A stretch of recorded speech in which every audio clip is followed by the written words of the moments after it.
Venha a nós o vosso reino, seja feita a vossa vontade, na terra como em todo o universo. Pão de cada dia dá-nos hoje, perdoai, Senhor, as nossas ofensas, assim como soubermos perdoar quem nos ofende. Não nos deixeis cair em tentações, livrai-nos, Senhor, do mal, que assim seja.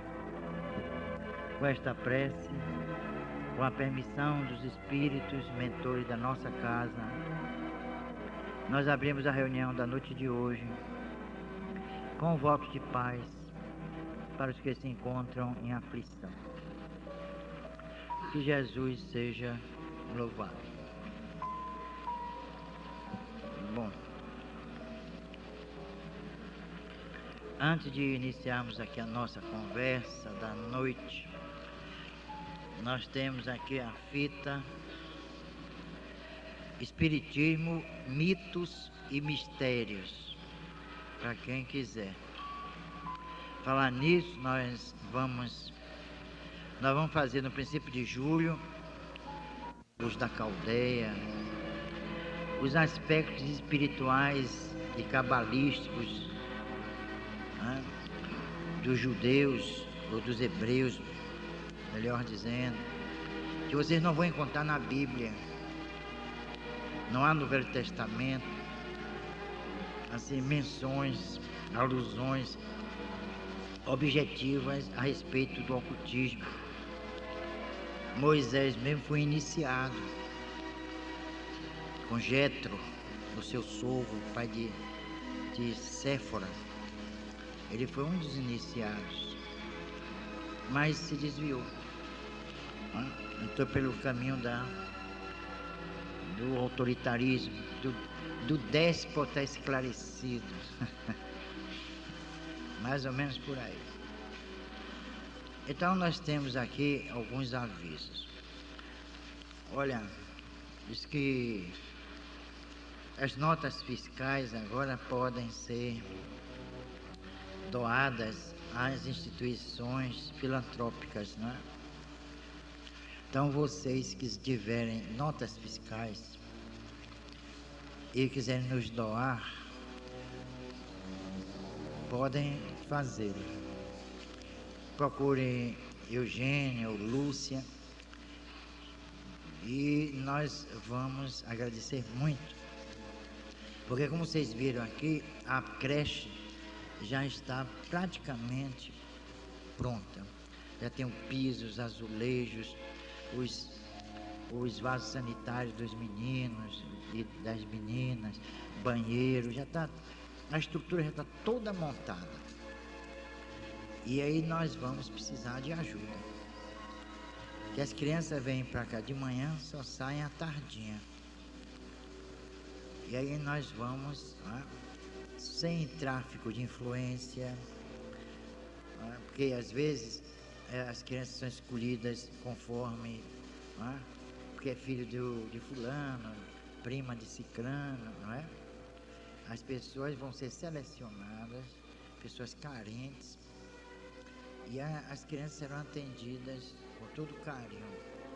Agora, nós vamos também promover encontro com os pais dessas crianças. Eles precisam também entrar na disciplina, porque senão o nosso trabalho todo aqui pedagógico, tal, tudo vai por água abaixo.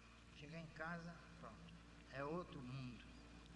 Então a gente precisa também reeducar ou educar os pais dessas crianças, porque elas vão entrar numa outra dimensão, né? Onde vai haver harmonia, carinho, respeito, amor, o que muitas vezes as crianças não encontram dentro de casa. E aí vem mais tarde os pré-adolescentes e adolescentes problemáticos. Mas em que foi que eu errei, né? Onde eu errei que meu filho é tão cheio de problema?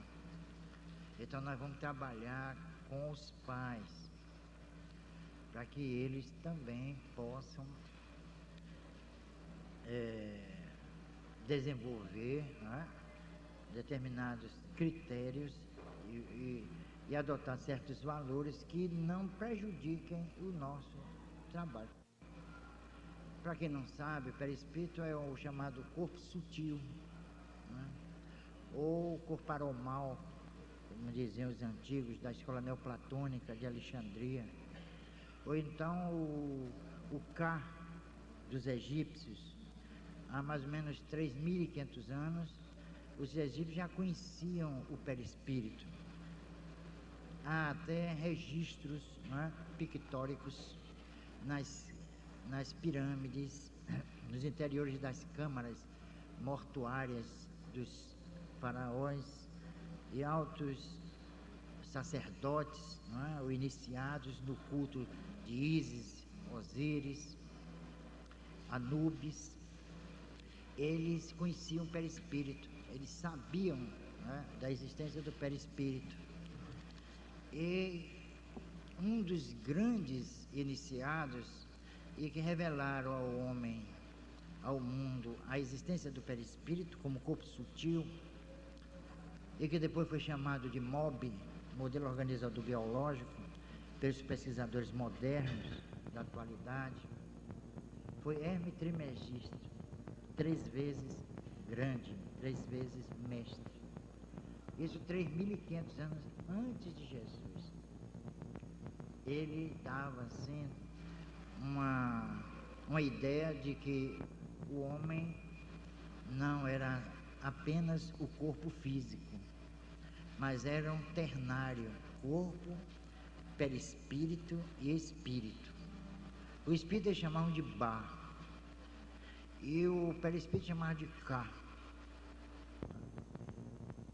E é esse corpo ternário que é realmente um processo dialético, né, dentro da evolução, do processo de evolução, ele exerce uma função preponderante no contexto da vida planetária. E isso é muito importante que nós estudemos para traçar, assim, digamos, as linhas mestras da ciência espírita. Nós precisamos divulgar, como sempre vem enfatizando aqui, nós precisamos divulgar essa ciência. Mostrar que o espiritismo não tem nada de superstição e não tem nenhum envolvimento com a feitiçaria, com a Umbanda, com a Quimbanda, com todo respeito à cultura, né, africana aqui no Brasil, embora essa cultura já um pouco deturpada, né, já através do sincretismo religioso ou do processo sincrético, né? O espiritismo é uma doutrina de primeiro mundo.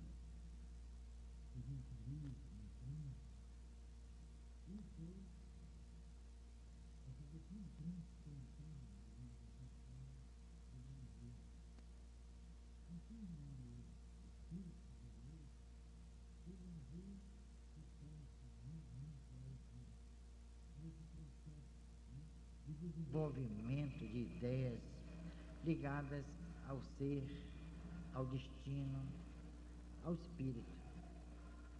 Seria um país místico. Humberto de Campos, espírito, disse uma vez, escreveu um livro através de Chico Xavier com o título Brasil, Coração do Mundo, Pátria do Evangelho. Então, é o caráter místico do brasileiro. São os melhores médiuns do mundo. Grandes médiuns, inclusive médiuns de ectoplasmia, como Peixotinho, o próprio Chico Xavier, Divaldo, que chegou até a materializar o espírito de Sheila, aqui na Barão de Sergipe, afirma que foi uma reunião assim, memorável. E na Europa nós temos o William Crookes, que fez um trabalho notado com a médiumzinha de 16 anos na Florença.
estudos cabalísticos, o ocultismo, tá?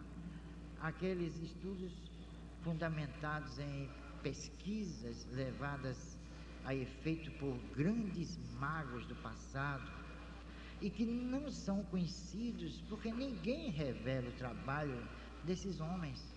Eles foram os precursores da própria ciência moderna, da física, da química, a própria medicina.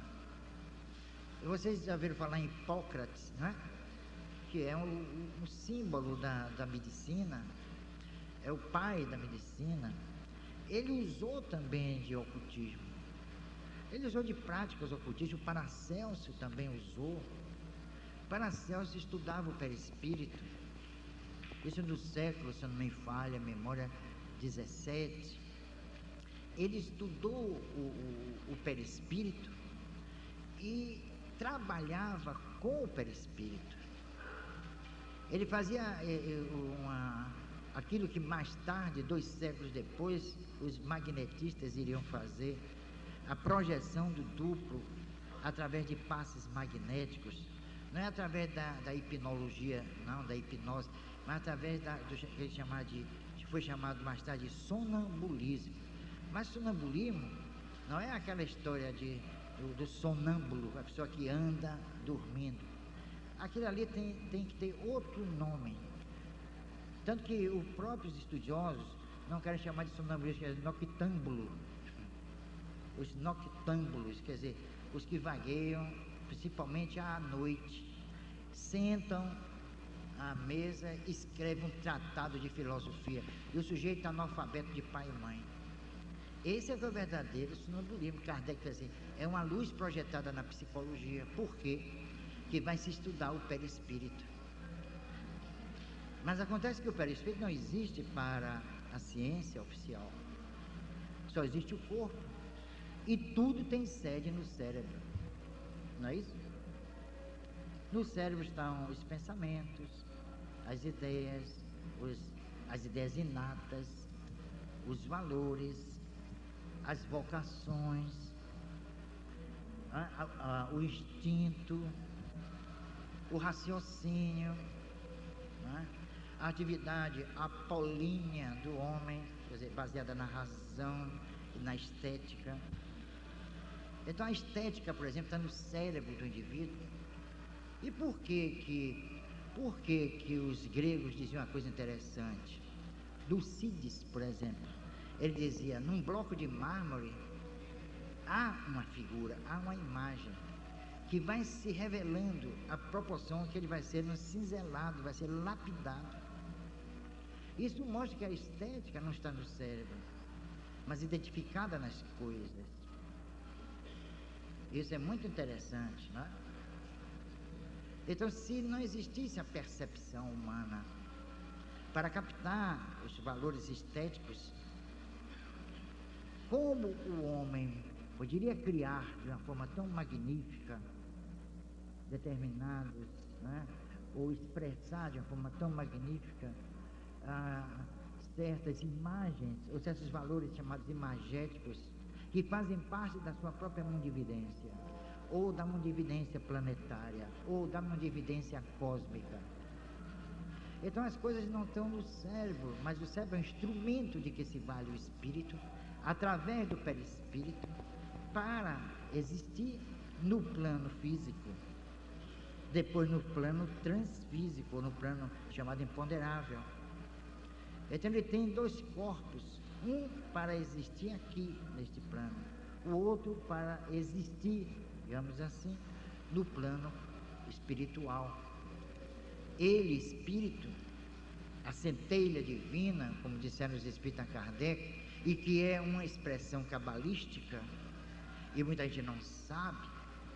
Os cabalistas do passado, ou aqueles que cultuavam a cabala, os taumaturgos, eles chamavam a alma de centelha divina, isso alguns 1000 anos antes de Jesus. Os espíritos da codificação aproveitaram isso, né, essa denominação, e aí responderam a Kardec, que é o espírito, é uma centelha divina. Isso mostra o seguinte, que os espíritos não sabem que são os espíritos. É como o cérebro que não sabe que é ele, tanto não sabe que até hoje, coitado, ele está aí se investigando e não se descobre, não é? Quando um homem de ciência se debruça sobre uma bancada num laboratório para pesquisar com um cérebro humano à sua frente, como o de Einstein, por exemplo, ou de Garibaldi, ou de César Lombroso, ou de qualquer grande mestre ou gênio da humanidade, ele está diante de uma massa cinzenta, de um miolo, e pronto. Onde estão as ideias ali dentro? Em que refolhos do cérebro? A genialidade, por exemplo. Um gênio como Miguel Ângelo, de onde vem aquela genialidade?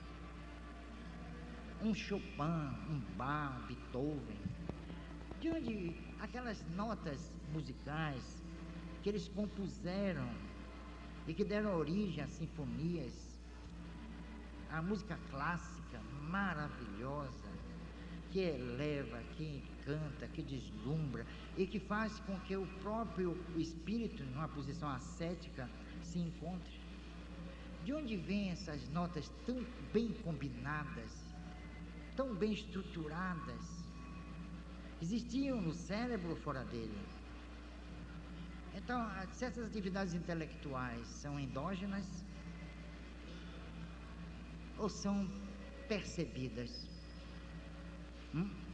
Onde estão? São perguntas às vezes simplórias que eu me faço e permito fazê-las aqui para vocês. Onde estão realmente? Onde está a harmonia? É no cérebro?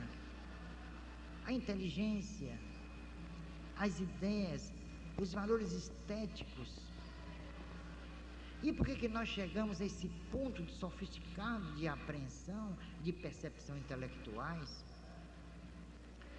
Como se desenvolveram esses atributos, essas faculdades através do tempo, através do espaço?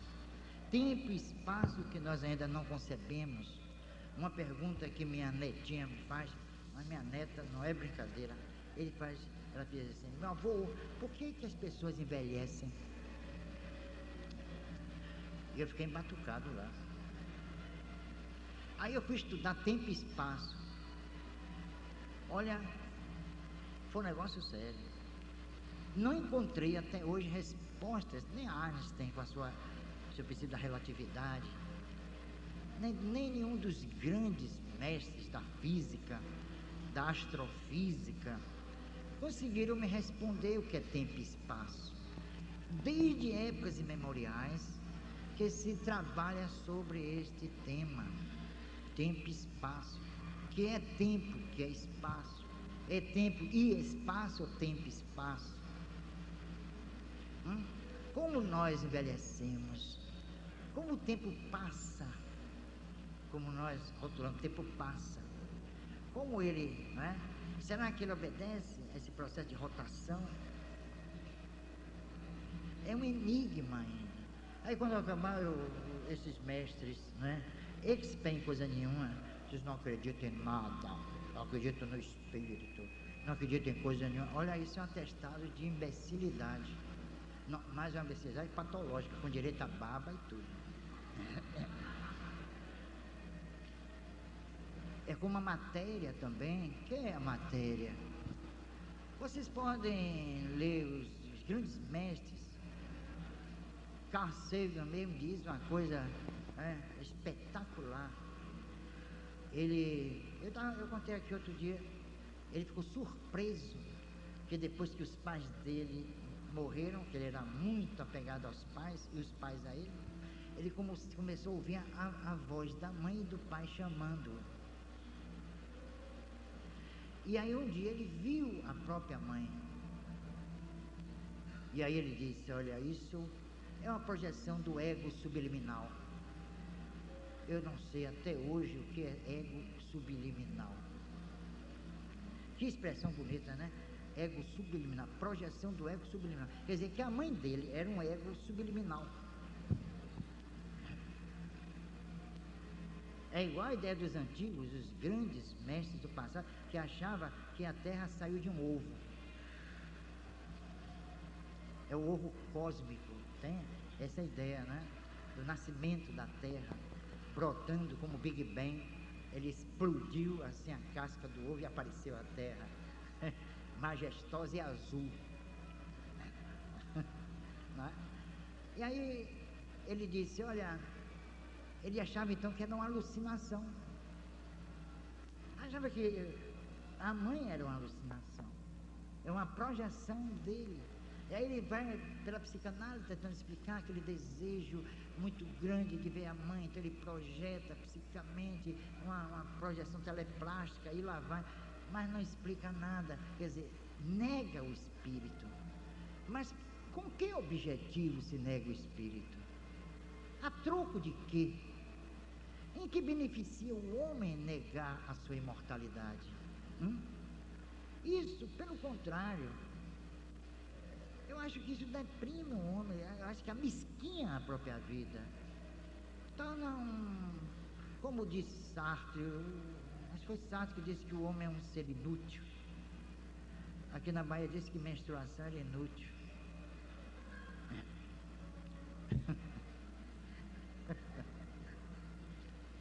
Disseram aqui, um grande mestre que disse.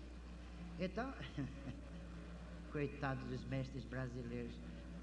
Então, minha gente, por que o homem se nega um ser eterno? Em que ele lucra com isso? Para dizer que é intelectual? Não, porque a ciência é racional. Como se o espírito fosse o quê? Fruto da própria razão. Porque a razão está aí, ou é o espírito, como também as emoções. Então, negar o espírito, eu acho que é um absurdo, uma falta de respeito a ele mesmo, o homem. Ele se julga o quê? Um ser que nasceu para a morte, que coisa estúpida, né? E por que nós pensamos, criamos? Por que nós concebemos? Por que o processo de avaliação, de escolha, o exercício do livre-arbítrio? E esse livre-arbítrio não se manifesta apenas dentro da esfera humana, mas transcende a esfera humana. Porque o livre-arbítrio cria compromissos éticos com a lei natural, como cria também compromissos com a lei humana. Mas há determinados fatos ou atos que não são capitulados pela legislação humana, são pela legislação divina. E não me venham dizer, como disseram e dizem os grandes intelectuais, que a ciência não tem nada a ver com Deus, porque a ciência não tem nada a ver com a religião, como se Deus fizesse parte inerente da religião. E Deus, minha gente, não tem nada a ver com religião. Nada, absolutamente nada. Deus, eu não sei definir. E se você me perguntar, eu posso arriscar. E eu vou dizer uma coisa: qualquer concepção que eu tenha aqui de Deus, eu estou submetendo Deus à minha acanhada ideia que dele eu faço. Então Deus será aquilo que eu pensar dele. Eu não me satisfaço. Eu não posso me satisfazer com minha própria ideia de Deus, porque é uma ideia distorcida. Porque a minha compreensão, meu entendimento de Deus é ainda muito tacanho. Então vocês não sabem como eu fico aborrecido comigo mesmo. Eu fico chateado. É mesmo. Eu fico assim, mas será que Deus é isso que eu penso dele? E daqui a 2000 anos? Será que eu estarei pensando de Deus o que eu penso hoje? Ou será que eu estou pensando hoje o que eu não pensei outrora? Qual era a ideia que os homens do passado faziam de Deus? Os homens do presente E qual será a ideia que os homens do futuro? E se disser, como eu vou dizer, que nós somos o homem do passado, do presente e do futuro? Porque se não houver a paligenesia, a reencarnação, nada na vida tem sentido. Nada. Eu estou sendo até radical. Nada. Eu vou desencarnar? Não, desencarnar não. Morrer, para usar a nomenclatura, né? Corrente, vulgarizada. Eu vou morrer frustrado.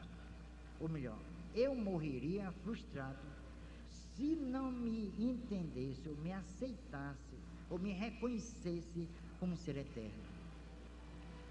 Porque eu ia levar para o túmulo uma ideia de vida tacanha. De Deus não se fala mais. De homem eu nem arrisco. Mas não é decepcionante? Olha, se eu não me acreditasse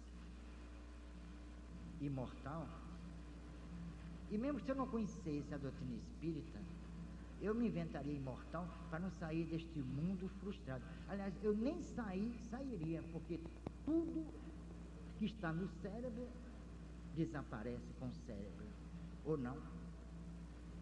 Ou nós vamos falar naquele inconsciente coletivo de Jung, ou nós vamos falar em mundos paralelos, onde as ideias vibram, como fala a psicobiofísica, como fala a própria teosofia moderna de Besant, de Blavatsky, não a teosofia antiga dos grandes hierofontes, dos taumaturgos, que a teosofia de Blavatsky, de Besant, de Leadbeater, é uma teosofia deturpada, modernizada, assim como a alquimia também moderna, que estão ressuscitando, entre aspas, na Europa, nos Estados Unidos. É meio folclórica, porque eles não conseguiram desenvolver aquelas mesmas ideias e valores dos grandes mestres do passado. E aí caíram no folclore, como os templários. Já tem até uma associação dos templários em São Paulo. Mas aquilo ali é fantasia.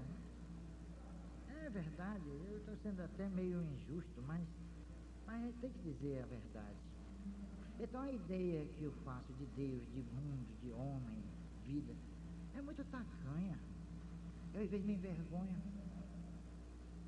Eu fico ruborizado. Quando eu fiz um exercício de espelho mesmo, o espelho que é ligado também à magia, e há uma ordem aí que anda fazendo exercício de espelho, eu já vi muita gente entrar, né, em situações terríveis. Esse negócio da magia do espelho, teste do espelho, isso é perigoso. É o espelho, a vela também, que é ligada à magia, desde eras imemoriais. E eu fiz então um exercício, fiquei envergonhado. Eu constatei uma coisa interessante. Eu não me considerei então um ser inútil, que está no ser e o nada de Jean-Paul Sartre. Eu não me considerei um ser inútil. Eu me considerei um ser que tem que lutar para sair dessa situação em que me encontro. Mas não é uma luta fácil, não. Não é através de uma meditação, através de posturas místicas, ascéticas, que eu vou sair dessa situação. É através do despertar da inteligência. Por isso que Kardec tem uma tese fantástica, em obras póstumas, que todo mundo aí já deve ter lido. Obras póstumas. Aristocracia intelecto-moral.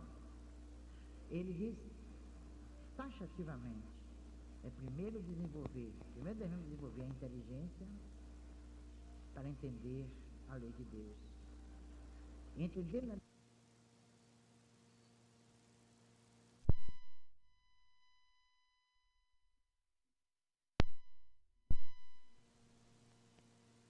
que certos valores éticos devem ser praticados. É aí que está. Mas há homens que desenvolveram a inteligência, mas não se preocuparam em conhecer a lei de Deus. E deram as costas a essas leis.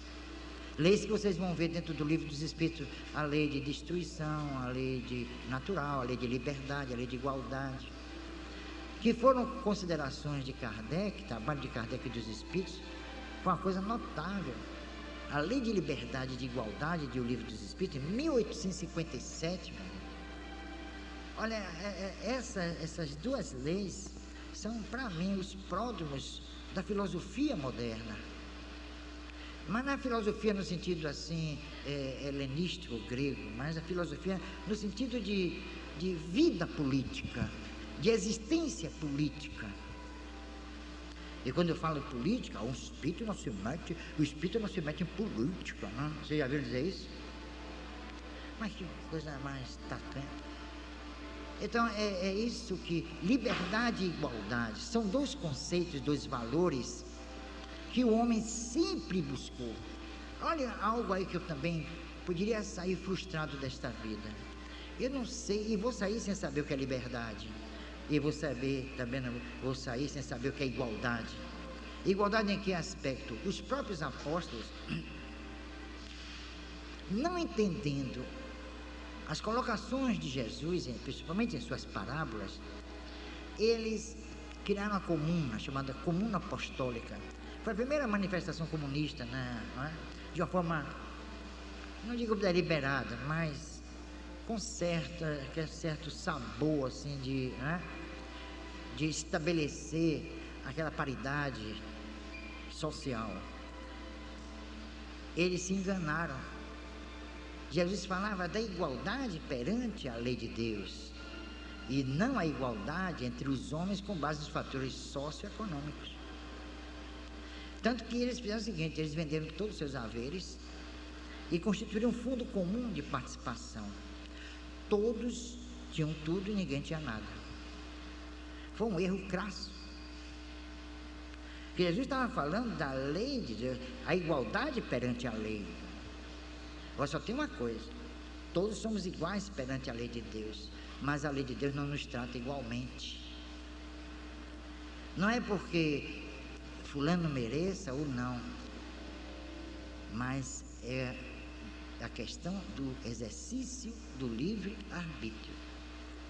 Quanto mais nós exercitamos, é por isso que o conceito de liberdade e de igualdade serão reformulados no futuro, porque a liberdade não é a livre ou a total, absoluta manifestação da vontade e até do pensamento.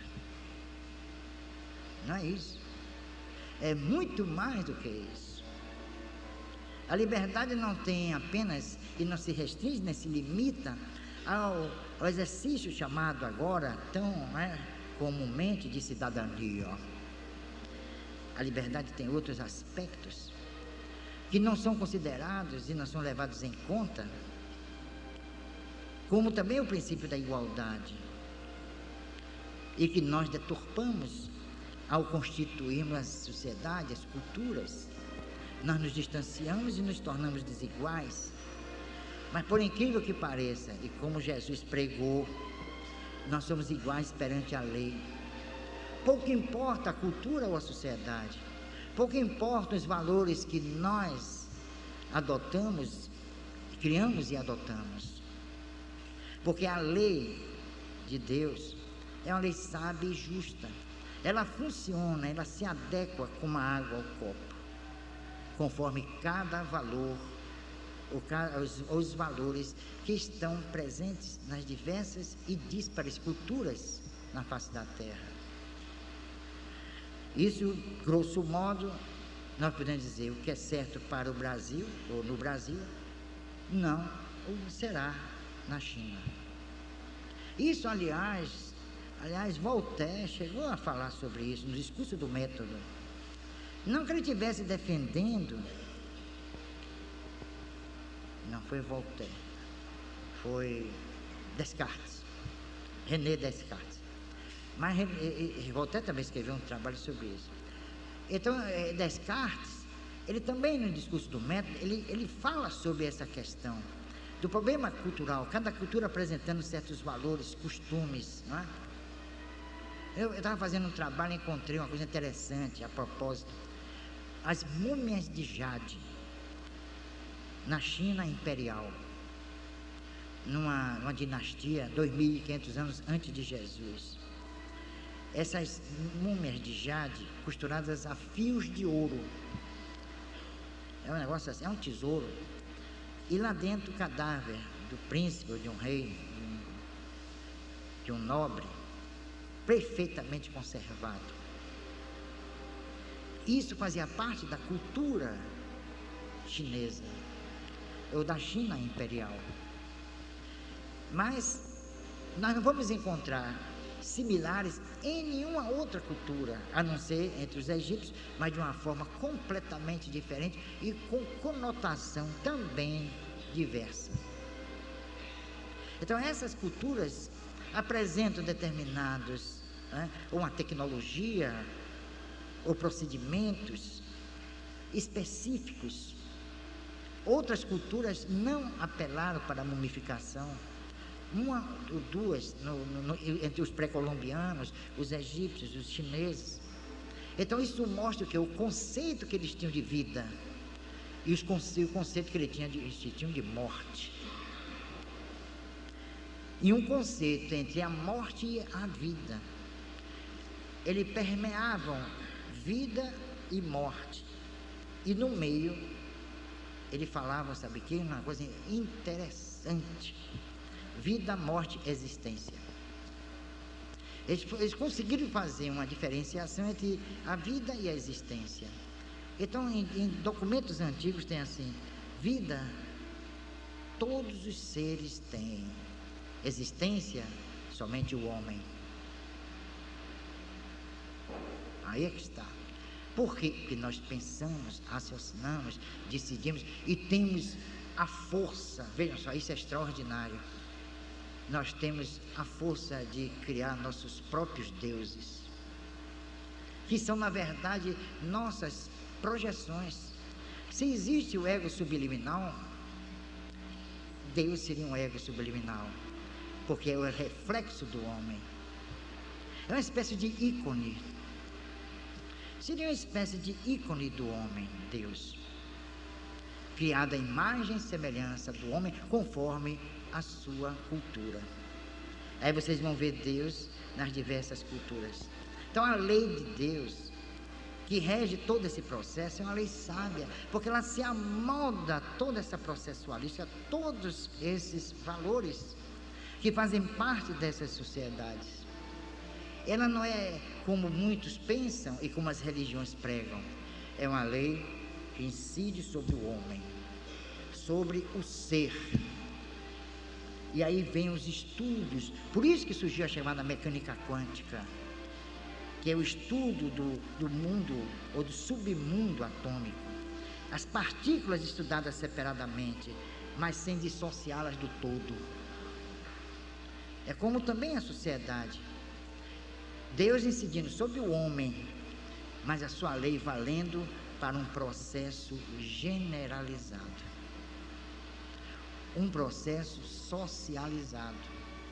Por quê? Porque o livre-arbítrio não é uma atitude do homem para o homem, mas do homem para o seu semelhante. E como se fosse um bumerangue do semelhante para ele, quando a lei de Deus interfere. Então nós podemos fazer tudo o que der na nossa telha. Tudo. Seja lá o que for. Aí nós temos que responder diante da lei. Por quê? Porque quando nós estamos agindo, e se não soubermos agir, nós estamos ferindo a ordem social, a ordem política, a ordem institucional. E também, por outro lado, estamos ferindo a ordem divina. E nós temos que responder de um lado e do outro. Então, hoje em dia, para sintetizar, hoje em dia, a pessoa que disser assim, não acredita em nada, Deus não existe, é um sinal de orem por essa pessoa, está precisando de ajuda, porque ela quer mostrar que é intelectual, que é inteligente, que é sábia, que negar Deus é de bom tom intelectual.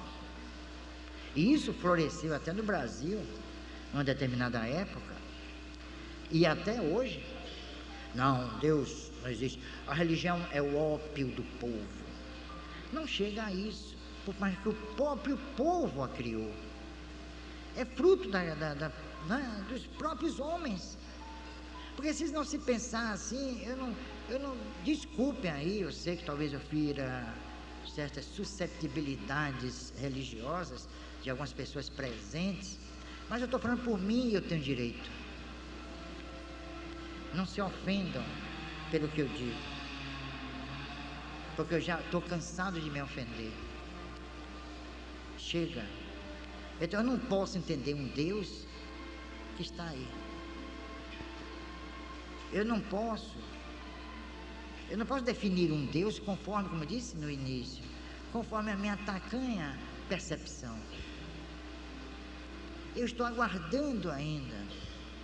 Eu sei que eu vou chegar lá, que eu vou saber quem é Deus. Mas eu tenho paciência. Eu sou eterno. Para que essa pressa de eu saber quem é Deus? E se eu quiser ter assim uma ideia, para não vislumbre, para aplacar a minha possível curiosidade, é só a gente se analisar. É como o homem do passado, o místico, que analisava, ou se analisava para entender a Terra como um ser vivo. A Gaia dos gregos, a Terra, que era um ser vivo. Os alquimistas, os verdadeiros alquimistas, os grandes mestres, eles estudavam não somente aquela questão de transformar os metais vis em ouro, mas eles tinham um aprofundamento assim, espiritual impressionante. Eles chegaram à conclusão, como os Vedas chegaram, à conclusão de que estudando a terra se conhece o homem, estudando o homem se conhece Deus. Porque a terra é como se fosse parte da própria vida humana, e é. A vida planetária, por isso que os grandes místicos de Stonehenge, na Irlanda, eles descobriram uma coisa interessante, chamadas leis, que são sulcos de energia cobrindo toda a face da Terra. A Terra é um ser vivo e organizado. E a gente tem que estudar aquela ideia de microcosmo e macrocosmo, e um definindo o outro, porque a vida planetária está no homem, e o homem faz parte da vida planetária, e Deus gerindo todo esse gigantesco e maravilhoso processo. Então, ninguém me pergunte quem é Deus. Me aguarde. Daqui a muito... Tanto que na minha tumba, que é no arquivo morto ali do Campo Santo, já está comprado, para não dar trabalho a ninguém. Eu mandei Lúcia, eu vou antes dela, eu mandei que ela botasse assim, volto já.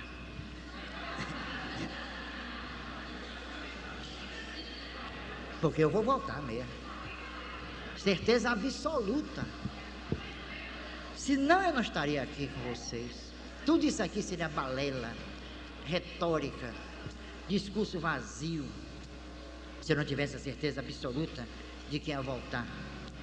Embora, no fundo, não me sinta muito atraído por essa ideia, mas eu tenho que voltar para completar o meu aprendizado, para me encontrar como essência, essa essência que está em mim, subjacente, e que precisa aflorar. Nós somos, disse Jesus, a luz do mundo, e nós o somos. Mas não é essa luz de que muita gente pensa, essa luz que brota misticamente do homem, não. A luz é o Espírito, a centelha, e nós precisamos nos encontrar como luz. É esse o projeto, mas nós só poderemos chegar lá através da reencarnação. Não há outro expediente. Os místicos do Tibete, os grandes mestres da yoga, do Zen, eles tentaram, mas não conseguiram. muito mal conseguiram dominar algumas funções físicas, mas não conseguiram encontrar a alma dentro de si mesmos. Não que ela se esconda, ela não está nos refolhos do corpo, nem tampouco do cérebro, e muito menos do perispírito. A alma é um ser imaterial, abstrato, mas existente, e que jamais será materializada. Por isso que Alberto Romero, um grande ufologista aqui da Bahia, e de vez em quando eu estou com ele, eu e a turma, eu tenho uma atração pela ufologia, mas a ufologia é nível parapsicológico, porque existem os UFOs fantasmas. E isso já, através de médiuns de fotografia psíquica, já identificaram. Então ele disse assim: mas Bernardo, o que você acha dos ETs que se apresentam com várias aparências, não é isso? Gigantes, anões, e com a cabeça parecendo uma lâmpada, e essa ideia, veja que é um negócio impressionante. Eu acho o seguinte: essa diversidade de aparências não são os ETs que têm, na verdade, essas aparências. Elas estão com o homem. Eles captam e aparecem como o homem o concebe. Um exemplo, cabeção. Por quê? Porque há uma ideia corrente que cabeça grande é sinal de inteligência. E por isso que até hoje ficam pesando o cérebro de Einstein, tem companhia limitada, e verificaram que tem um peso comum como qualquer outro. Frustração mesmo no laboratório. Então, a aparência, agora repare que todos têm uma forma essencialmente humana: olhos, cabeça, tronco, os membros, não tem? Seja lá que a aparência horrível ou não, mas tem. Então, é isso que é o espírito. O espírito é mais ou menos por aí, tem essa força plástica. Ele pode, mais tarde, quando atingir estados avançados, ao correr do seu evolvimento, e não da evolução, que a evolução está ligada mais ao aspecto biológico. Quando ele chegar a um ponto crucial do seu desenvolvimento, ele pode tomar forma que assim desejar. Nos estudos da ufologia, também eu levantei uma tese.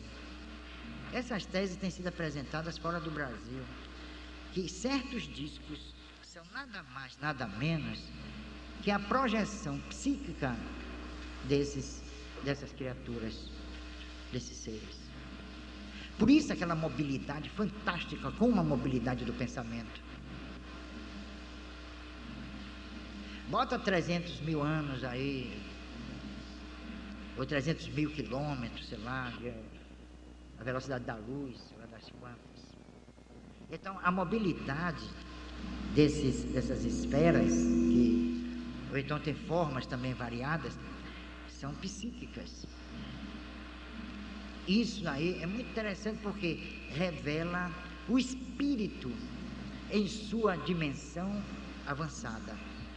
Se estudasse a ufologia, como eu sugeri a Romero, se estudasse a ufologia dentro desses pressupostos, eu acho que estariam mais avançados do que estão. Porque eles manifestam uma inteligência e um saber acima da nossa inteligência e do nosso saber, que espantam. Eles espantam aqueles que estudam, porque aqui nada, não acredito. Existe sim. Eu já tive experiências nesse sentido. Mas eu analiso em nível espiritual. Então eles podem fazer projeções fantásticas, porque eles têm uma força plástica muito grande.